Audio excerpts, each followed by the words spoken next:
Gente, essa questão, que muitas vezes a pessoa pensa assim, mas gente, o que são esses pobres de espírito que falam no Evangelho? Esses pobres de espírito, gente, nós somos aqui, ó, nós estamos aqui sentados. São as pessoas que se dispõem a quê? A aprender. São aquelas pessoas que têm humildade de buscar o quê? O aprendizado. Então, quer dizer, o pobre de espírito que é falado aqui, não é aquele coitado, Zé Ninguém, não. Pode ser qualquer um. Pessoa instruída, pessoa que tem estudo, sem estudo, mas que tem boa vontade, que tem humildade para entender que sempre tem alguém que sabe mais do que a gente. Assim como tem gente que sabe menos, tem gente que sabe mais. Então a gente tem que se dispor a quê? A aprender. E aqui quando o Cristo fala aqui dos sábios e prudentes, ele está falando aqui a turma lá do Sinédrio, que chegava lá, ficava só escutando ele ali e tal, mas o negócio não entrava dentro deles. Por quê? Por causa do orgulho deles. Eles tinham um orgulho muito grande, entendeu? Uma empáfia. Eles sabiam muita coisa? Sabia, mas tudo que era referente à ciência. E esse saber científico era tão grande que eles tinham, que eles eram incrédulos. Eles não acreditavam nada mais do que estava fora ali daquele livro que eles estudavam. Quer dizer, achando que o saber que eles tinham, a ciência que eles tinham, era o top. Quer dizer, eles não tinham a cabeça aberta para aprender coisas mais simples, e que são as mais importantes. Por isso que o Cristo, gente, ele tinha uma sagacidade extraordinária.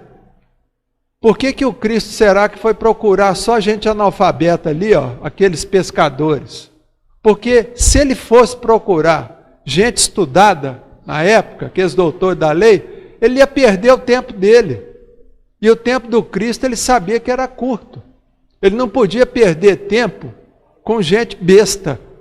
Olha só, com aquele povo besta lá que ficava só naquela empáfia e naquele orgulho, ficava encastelado lá.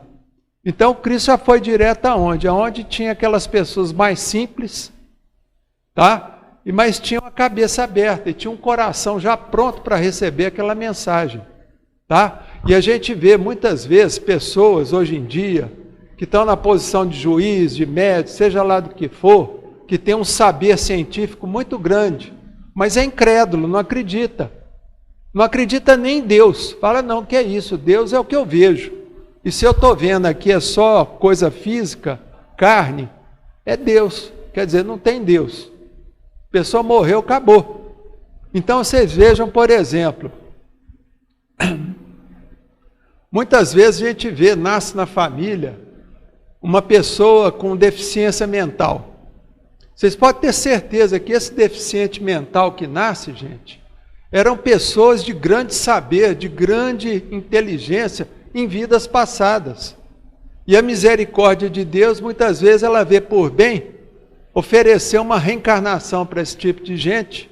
Fala, ó, você vai nascer lá com a deficiência mental para você desenvolver a humildade, para você desenvolver o amor, a bondade.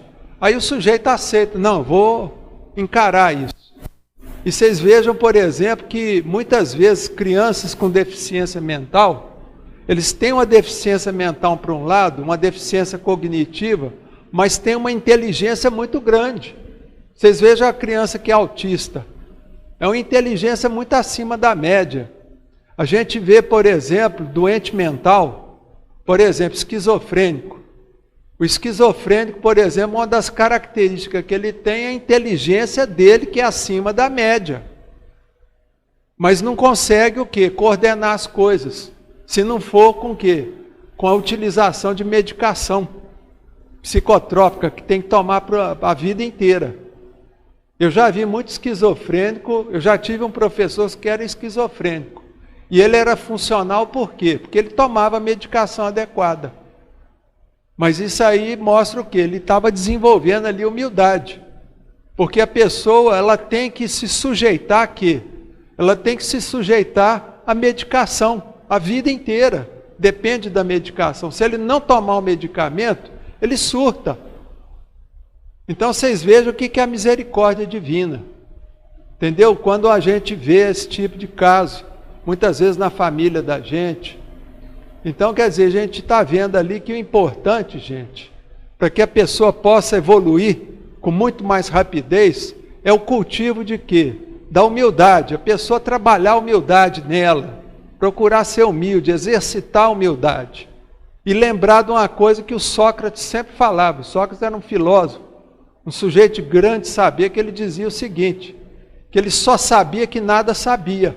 Olha só, a humildade desse Sócrates. Ele sabia que nada sabia, de fato a gente não sabe nada. Vocês vejam, por exemplo, o exemplo aí do Chico Xavier. O Chico Xavier, o pessoal chegava elogiando ele, o Chico falava assim, não, eu sou só um cisquinho, porque tinha gente que tinha mania de querer, né? Ficar elogiando demais, falar, oh, você é o melhor médium do Brasil. Aí ele fala, não, eu sou um cisco, nada mais do que isso. Então vocês imaginam o indivíduo da estatura espiritual do Chico Xavier, que se julga um cisco, você imagina o que sobra para nós? Sobra pó de traque, quer dizer, é o que nós somos. Estamos aí, ó.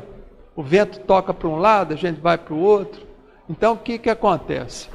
Nós temos que trabalhar essa humildade e entender, e a gente entender que o pobre de espírito é aquele que se predispõe ao aprendizado. Aquela pessoa que tem humildade para se predispor a esse aprendizado, que é o que a gente tem que fazer a vida toda. Está sempre procurando o quê? Aprender. Aprender com quem sabe mais? Sim. Aprender com os livros, aprender. Hoje em dia tem tanta coisa aí que facilita isso. Tá certo, gente? Então, o recado que eu queria dar é só esse mesmo. Uma boa noite a todos.